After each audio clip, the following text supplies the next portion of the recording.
wondered why you actually get menopause symptoms? That's what today's Menopause Monday is all about. Welcome to my channel. My name is Kate and I share a weekly video with you every Monday around something related to menopause. So today we're actually diving into why actually do you get symptoms, because there are ways that you can actually naturally alleviate the roller coaster ride that can happen when you go through perimenopause and through beyond into your postmenopausal years.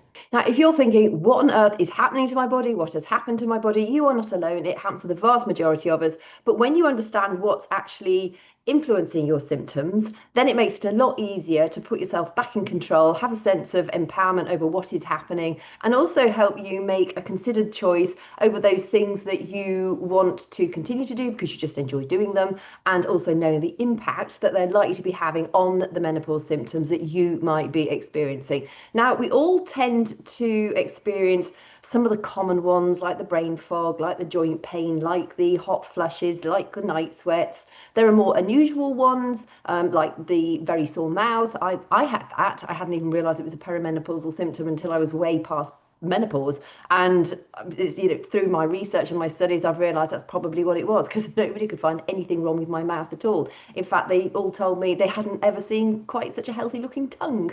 So well, I have that to be proud of. My mouth was flipping painful, and there are various things that afflict us, and I want you to really understand that you're not alone. You're probably going through the same old stuff that a lot of other people are doing. So firstly, the biological why. When you're born, you have between 1 and 2 million eggs. By the time you get to your sort of perimenopausal years, you've probably got about 300 to 400,000 left. So we are born with a finite supply. Unlike men who have, they renew their sperm quota regularly, daily, we don't have that honour. We have our little clutch, and once they've all been laid, our ovaries go into retirement, and that is when we'll start to have more of those perimenopausal symptoms occurring. So the hormones that we're talking about are estrogen, testosterone and progesterone. Estrogen helps to regulate our heart health, our temperature, our cognition, so our brain function, our mood, collagen and more. Progesterone helps with calming the nervous system. So yes, it is also involved with mood as well. It is also quite tightly linked to how well or how badly you're sleeping. Testosterone tends to support your libido, your motivation, your energy and your bone density and muscle mass. And as your hormones start to fluctuate, particularly in the perimenopausal years, that's when it can really feel like a roller coaster of emotions, because there are various signals going off in your body, and your body's been expecting to follow the monthly cycle, and then all of a sudden some of the hormones that were pumping out, sending the messages that, oh hey, come on, we've ovulated, we need another egg, start to do what you do so well, and those messages get lost, they don't get heard, and that's when the body starts to go into these swings of like the random hot flushes, the terrible night sweats, the mood swings, and it is literally your body getting used to the change in amplification of these messages that are occurring. So just to explain a few of them, like hot flushes or hot flashes, they are really controlled by your hypothalamus, which is a section of the brain. It really is your brain's internal thermostat. Estrogen helps to keep that thermostat functioning properly, but of course when estrogen levels start to fall or indeed fluctuate, then the thermostat almost has like faulty wiring, and so it might not be that you're actually needing to dilate your blood vessels to cool you down, but your body thinks, oh crikey, she's really, really hot, and so it'll flush out the internal heat that it thinks that is there, and it will cause you then to have that hot flush and consequently sweat. You'll also find that hot flushes and night sweats are tightly linked to what you eat and drink.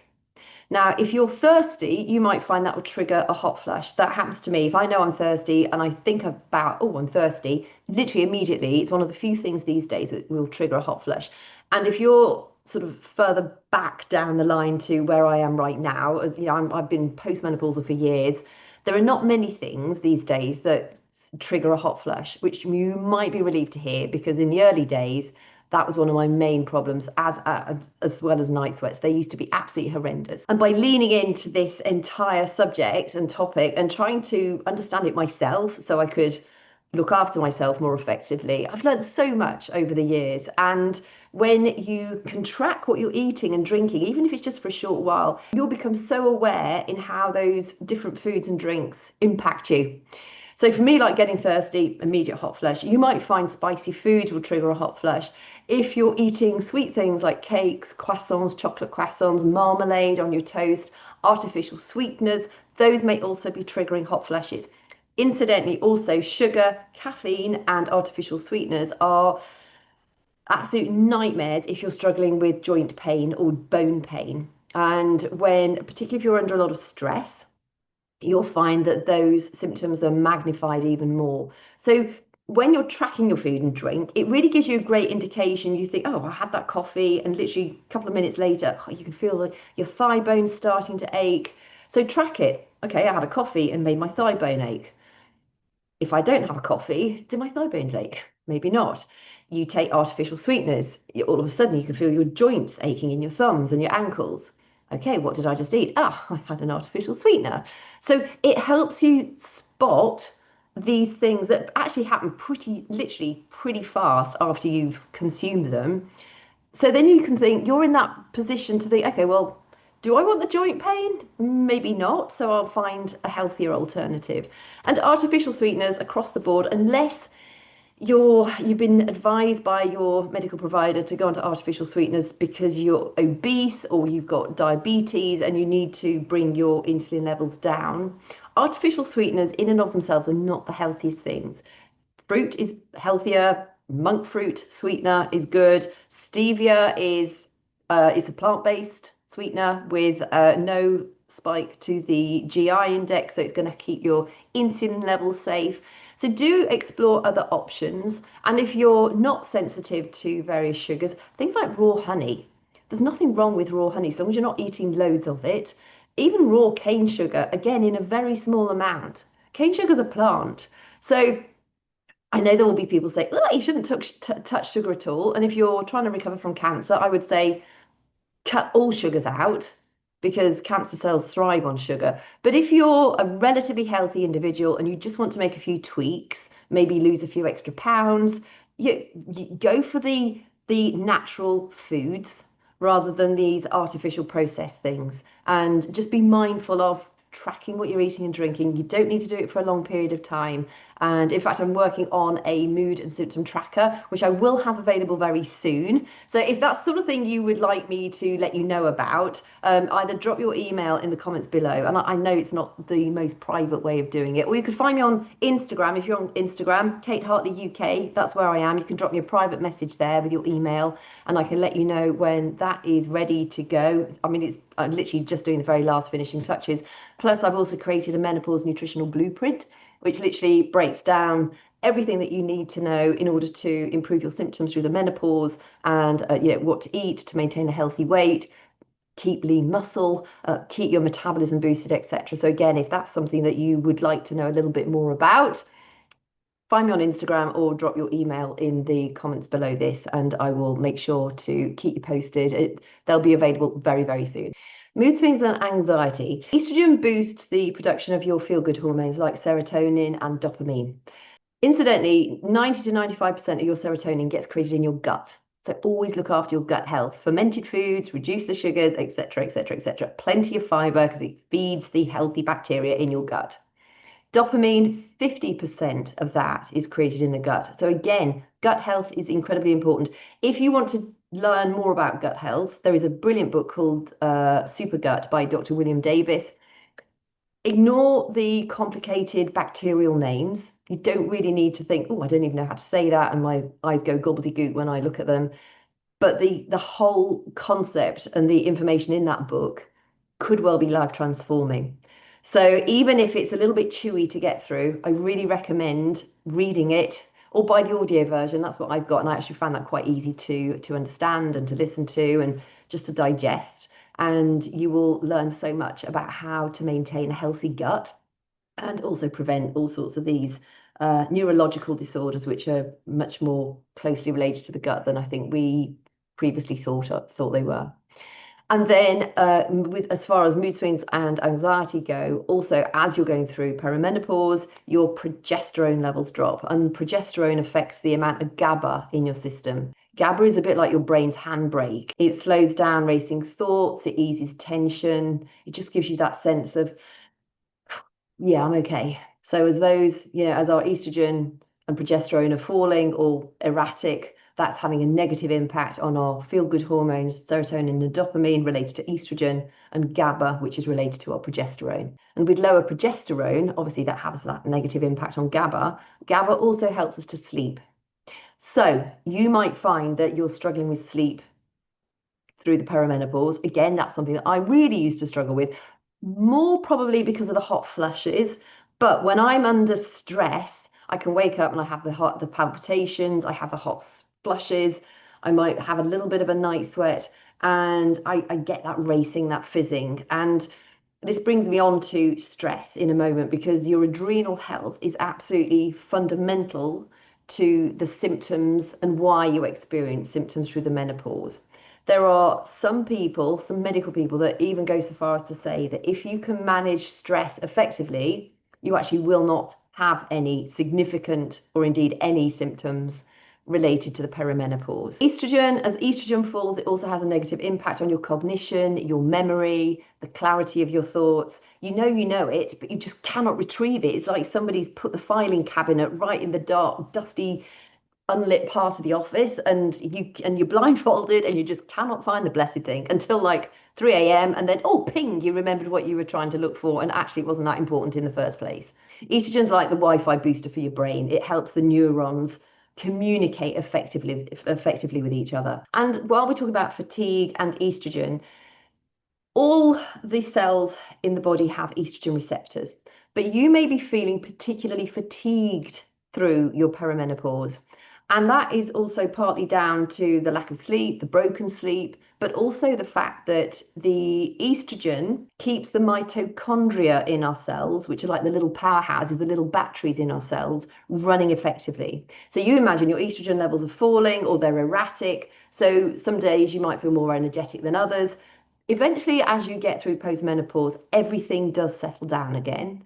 But if you're going through that quite erratic time at the moment, or you go through days where you just feel so fatigued and you don't really know why, it could well be down to those lower estrogen levels that are having that negative impact on those little powerhouses. So it's almost like you've plugged the charger in, but it's not fully plugged into the wall. So sometimes your mitochondria, the little powerhouses, are getting a bit of a, and then they're running empty again, a bit of, rather than being plugged in full time, and you're constantly recharging that battery. And also when your cortisol levels are high, which is one of your stress hormones, that also has a negative impact on those mitochondria. So everything is interrelated. It's quite fascinating when you dive into it. That's why I can talk about this until the end of the world, pretty much, because there is so much to understand about it. There's so much to learn about it, but it's not super complicated. It's like turning on your television and thinking, well, you don't actually need to know what's going on in the background. You don't need to know where the cables fit and what plugs into what in order to actually watch the television. And what I want you to take from this video is when you understand the next section, which is around your adrenal health, when you can manage stress effectively. And let me caveat that it's not about reducing stress, because there's a lot of stress out there. If you can reduce some stress, do delegate it. Ditch the negative relationship, make the changes that you need to do. But there's a lot of stress that you have no control over. You might not be able to move from a polluted city into the countryside, for instance, because of various commitments that you have. You may not be able to change your financial situation overnight, or indeed within a few months. And, money is a huge worry for a lot of us. Unless you grow your own food, the vast majority of what we eat these days is nutritionally deficient. It's not what our great grandparents or grandparents used to eat, because the soil is so overfarmed these days. So unless you actually grow your own, and you need to grow quite a lot of stuff in order to feed yourself fully for the whole year, you're not getting the nutrients that we used to get. Plus, you've got the genetically modified crops. I suppose the case is still out as to how effective those are. I know there's a lot of negative press around them. So, we have to be mindful of that. And everything, whether it's nutritionally deficient, whether it's genetically modified and it's having an impact on us that we're not yet aware of, whether it's heavy metals in your environment, which might be in the water that you're drinking, the air that you're breathing in. You may have mold in your house. That also has a really detrimental impact on your health. And if you're feeling fatigued, you've got the joint pains, you've had the tests and nothing else is showing up, just check in your house, have you got black mold? Because that might be what is causing the issue. But all of these things are stressors. It's not necessarily walking down the dark alley at night. It's not necessarily all the deadlines. So it is how you mitigate the external stressors that you have no control over or very little control over. And then making sure that the stuff that you can control, i.e., pretty much what you choose to eat and drink. So while your healthy food may not be quite as healthy as it used to be, it's still a whole lot healthier than the pack of cookies or the biscuits or the cakes and the creamy stuff and the sugary stuff and the frappy, lacky, macky doobie-dars that you get from the drive-through coffee places. Those things are like literally loaded with sugar for the vast part. They're not doing you any good. You might think, wow, this is delicious. But what's more important to you? Is it your waistline? Is it your stress levels? Is it the quality of your skin? Is it your energy levels? Because all these little choices that you're making through the day will either support you and your goals, or they will scupper you and your goals. It's often not one massive thing. It's the little incidentals. So like if people are telling me, oh, they want to lose weight, but ideally burn fat. So, fat loss rather than weight loss. And, we're going through literally everything they've done eaten in the day. So they keep a food diary because then you can't lie if you keep it on the diary. It's just data. And she's like, yeah, I had a handful of peanuts there. That's what I'm really guilty of. But normally it's not just one handful. And I'd be about a stone lighter if I didn't eat peanuts. Yeah, it was a chunk of cheese there. And I had an extra glass of wine there. And oh, yes. And then I had that small half glass of cider. And I did have that half cookie after my children or grandchildren didn't finish it off. Oh, yeah. And then I did have that ice cream. And that might not be every single day. But cumulatively, these things build up. And it's those little incidentals that we just sort of eat without even thinking about them that actually make a massive impact on how well or how badly you achieve your goals. This brings me on to the adrenal connection. So as we've just talked about food and drink that can act as a stressor, as your estrogen levels fall, your cortisol levels do naturally rise.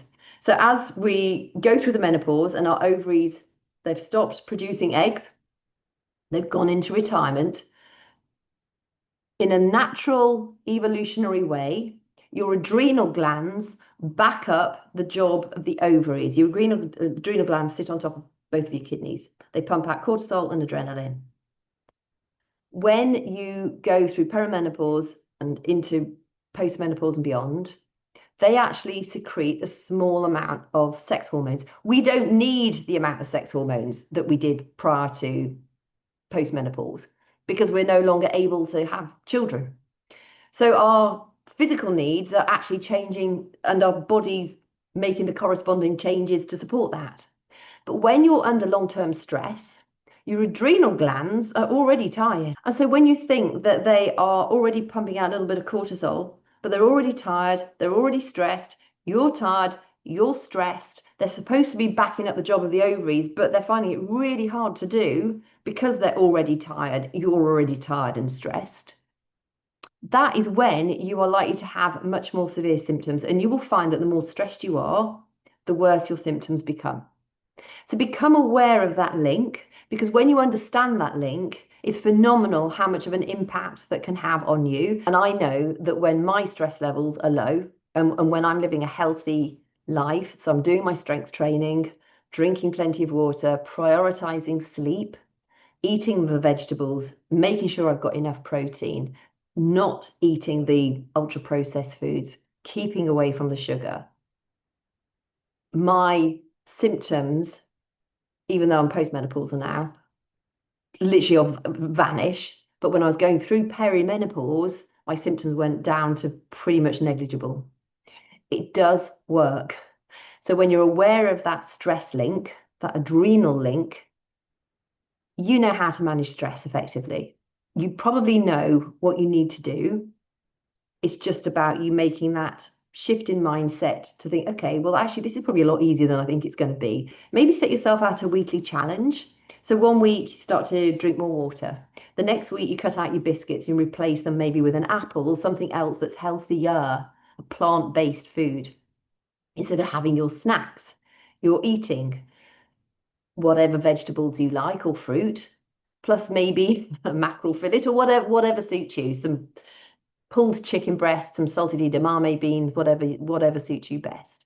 find a healthier alternative and have it available so that when you're getting those cravings, you make the healthy choice rather than the unhealthy choice.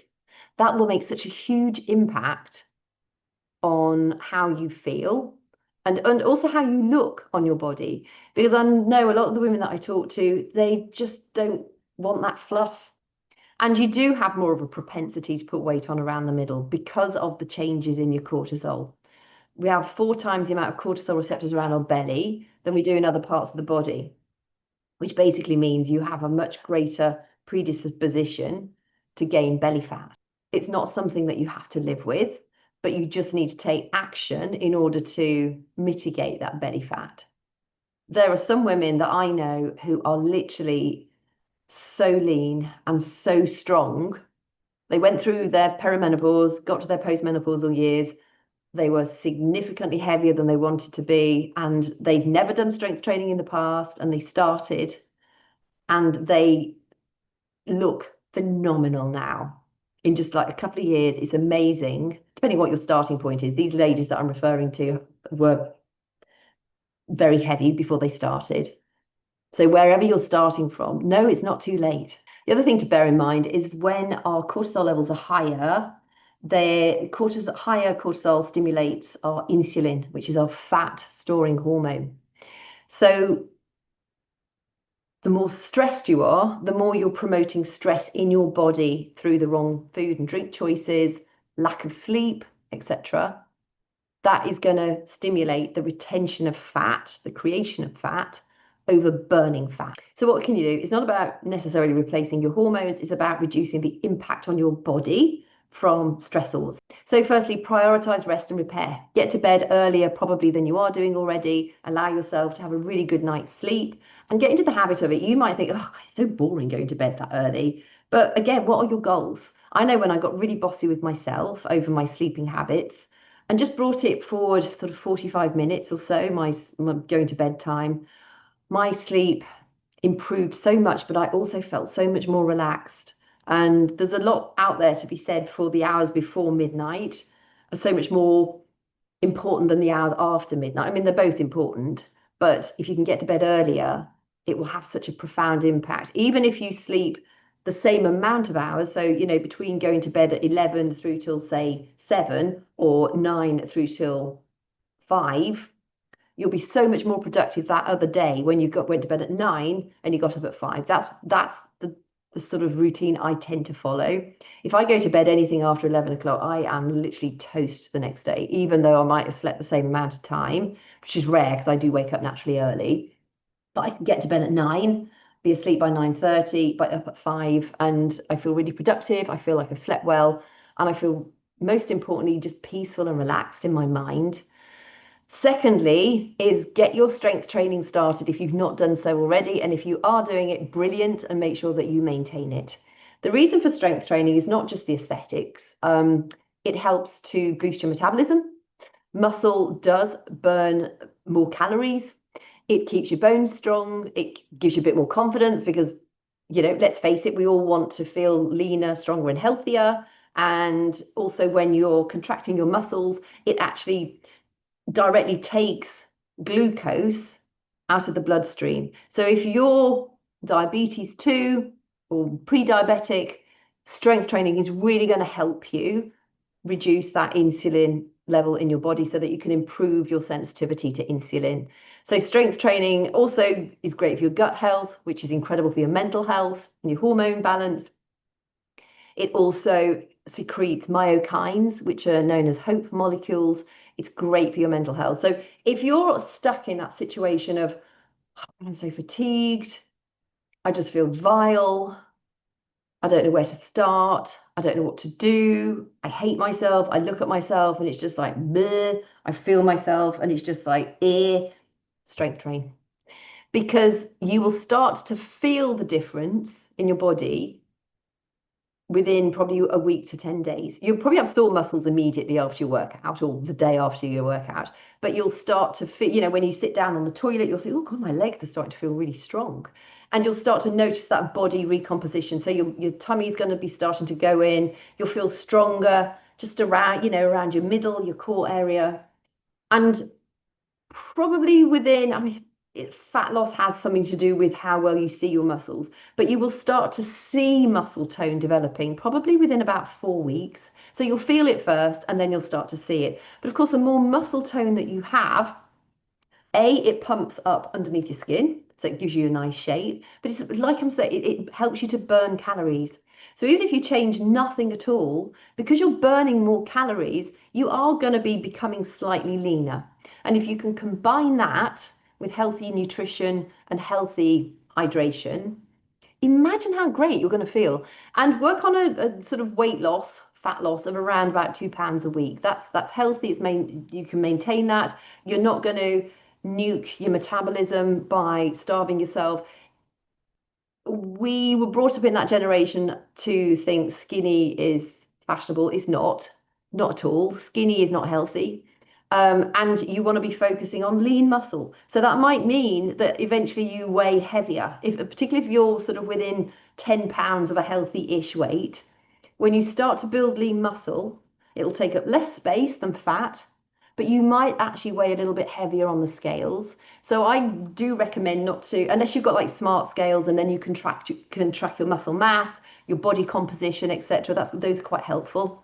But if you just got your bog standard scales, I would put them away for a while, just use measurements, measure around your the sort of natural waistline, and then I tend to measure the belly part. So sort of about that much, the widest part around of your belly beneath your belly button.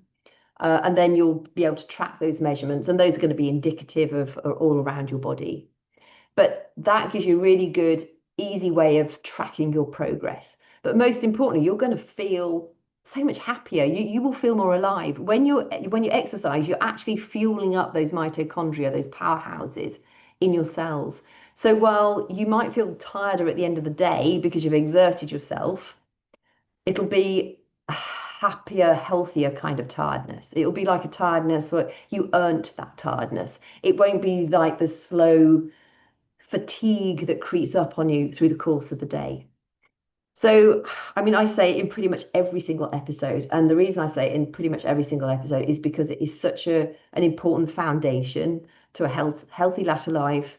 Strength train. There are so many free programs out there on YouTube. There are paid programs. You can go to your gym, get a personal trainer.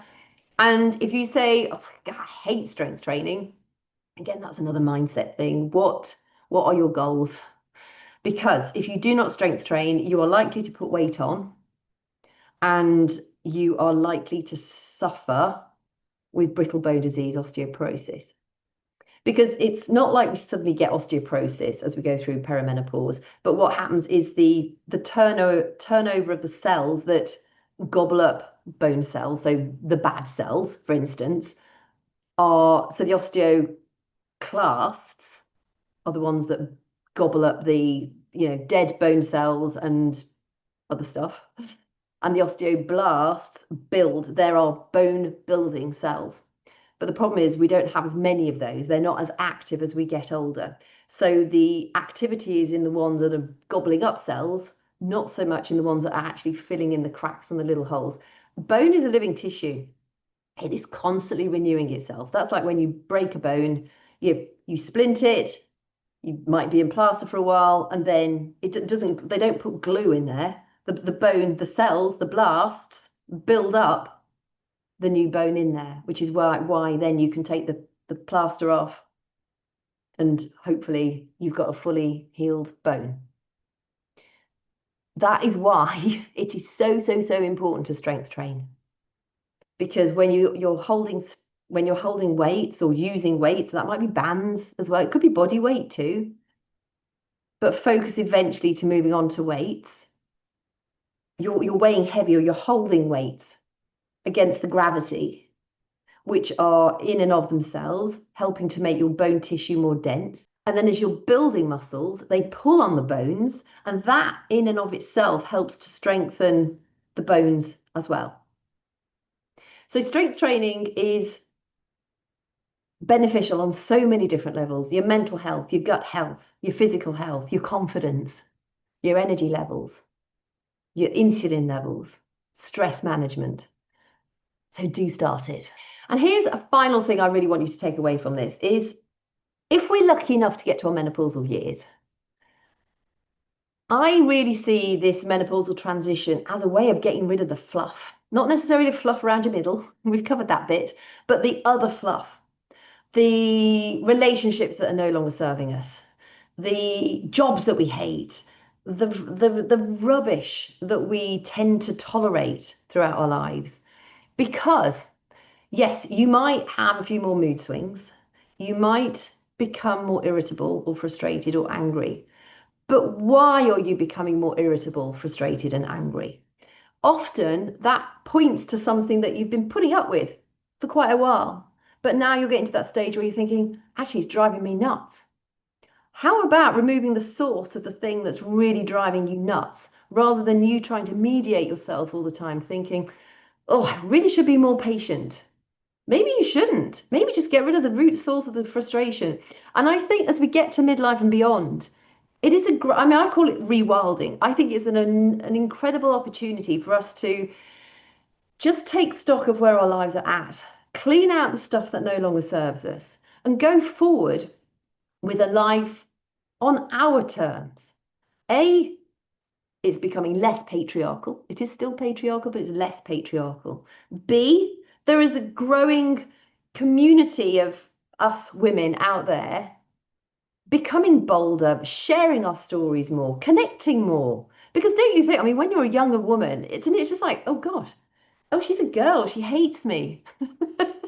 I am one of the few people that if I see, well, I think I'm one of the few people, maybe not so much nowadays, but if I see a beautiful woman, I just think, wow, she's so beautiful. I don't think, ooh, bitch, which I think a lot of people do. And if I see somebody who's got like a pretty dress on or she just looks lovely, I will go up to people. I don't care what age they are. And if it embarrasses them a bit, I actually don't care. I think we really need to be out there supporting each other more.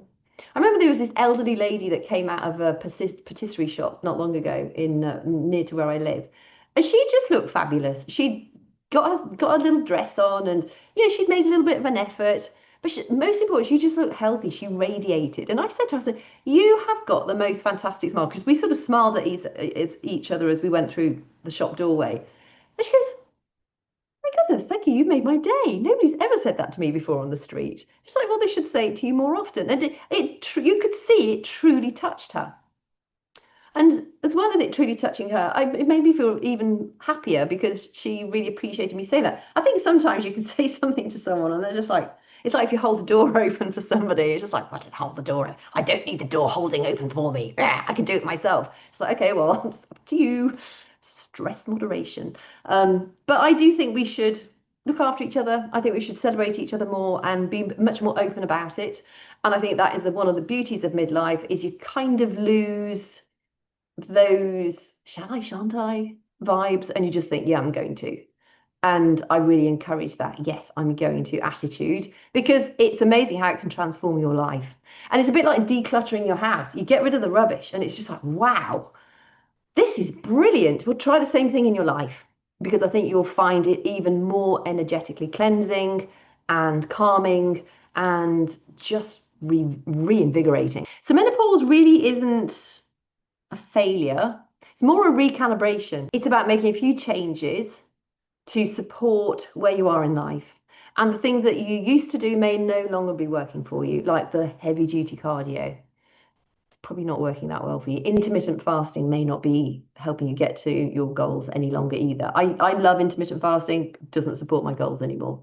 Just doesn't work like it used to do. So be prepared to make those changes. Get to bed a little bit earlier, be mindful of what you're eating and drinking, track for a short while. It will reveal so much to you. Your symptoms are happening because of hormonal decline. But if your adrenal glands are healthy, and you can make them healthier even if they're not very healthy at the moment, that will really support your menopause symptoms going forward. Not only your menopausal symptoms, let's face it, if your adrenal glands are so shot, like, I mean, mine are pretty shot at the moment because I've had a lot of huge life challenges and over a short period of time, and I am tired. I know I'm tired, and I'm working on supporting myself as much as I can, knowing that I'm in this phase of, I hope I get out of it soon. life does do that to us occasionally, but we have to support ourselves as well as we can. And there is so much that you can do in that to support yourself as well as you can, even though it might feel like it takes a bit more effort. I must admit, for me to do my strength training, it's taking me more effort these days. But I know how important it is. And I know also how much it elevates my mood and makes me feel a little bit more invincible. And I need all those invincible feelings that I can get hold of right now just to keep my head above the water. We do have to be our own best friend when it comes to deciding what is best for us. And when you start to do a few things that are supporting your mental and physical health, you'll find that you gain momentum in that phase. So you'll start to be excited about that strength training program. You'll start to get excited about, oh my goodness, I can see my muscles in my shoulders. You'll start to feel excited about your holiday that you've got coming up because you feel lean and strong and more confident. And it's not all about the aesthetics, but those play a part in it too. And I think it's important to feel comfortable in your body. So start small, one better meal, maybe one extra glass of water, focus on a few more steps a day and get that strength training started. Take more time to actively relax and rest and recuperate. You need it to bring down that stress response. What do you find helps you de-stress the most? And also, were you aware of that adrenal link to your menopause symptoms? Drop it in the comments below. I'd be really interested to hear. If you found this video helpful, please give it a thumbs up. If you subscribe to the channel and click the little bell icon, you'll be notified when future episodes get released. They're on Monday at 10 a.m. UK time every week. And I really thank you for your company and hope this was helpful. And I will look forward to seeing you again next week.